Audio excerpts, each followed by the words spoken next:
Tushimda payg'ambarimiz Mustafa sallallohu alayhi vasallamni ko'rdim. Turmush o'rtog'im bilan to'yimiz fevralda bo'lgan va martda men homiladorligimni bilganman. Aprel oyida esa homilam nobud bo'lgan. Er-xotin davolandik, ancha payt homilador bo'la olmadim. Davolanish bilan birgalikda biz duo qildik, istig'for aytdik va istig'forni tugatmas men homiladorligimni bildim. Homiladorligimni 4-oyida esa bu tushni hech qachon unutmayman. Tushimda payg'ambarimiz Mustafa sallallohu alayhi vasallamni ko'rdim. Shunaqa tushdi, menga bir umr esimda qoladi. Payg'ambarimiz va sahobalarni ko'rdim. Shunaqa nur bilan tushib keldilar. Buni so'z bilan ta'riflab bera olmayman. Albatta ularning yuzlarini ko'rganim yo'q. Uyimizda o'zimni qizli uyimda ekanman.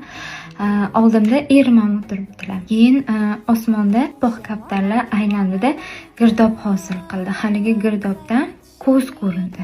U ko'z yerga qarab turardi. Keyin aytdim, "Ey tavba, bulutlardan ko'z hosil bo'libdi. Ajoyib manzara-ya" dedimda, keyin boshqa tarafdan, qibla tarafdan osmonda shunday osmon ochildida nur bilan payg'ambarimiz tushib keldilar. Orqalarida sahobalari bilan shunaqa nur bilan tushib kelishdi. Payg'ambarimiz boshida turardilar. Qo'llarida hassalari bo'lardi. Yuzlarini ko'ra olganim yo'q. Sochlari uzun, oq aralashgandi sochlariga. Uzun oq ko'ylak cho'pon bilan kiyib olgandilar. Shunda hovlimizga tushdi-da, orqalarida bo'lsa yana odamlar. Ularni ham yuz unchalik ko'rinmadi. Ular ham nurli, ular ham uzun ko'ylak kiyib olishgan edi. Hovlimizga tushdi-da, kalimamni keltiraman erimlarga. Qarang, payg'ambarimiz hovlimizga tushdilar, payg'ambarimiz deyman. Faqat salovat aytaman xolos. Ozgina menga qarab turdilar.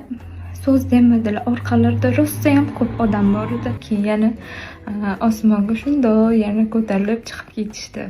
Vaqt o'tib, mana hozir oy kunim yaqin. Oy kunimni kutyapman. Ulug' Ramazon oylarida inshaalloh farzandimni, qizalog'imni bag'rimga bosarkanman. Kecha bir obunachim yozuvdilar, ulug' ayyom kunlarda farzandingizni bag'ringizga olarkansiz, rosa havas qildim deb.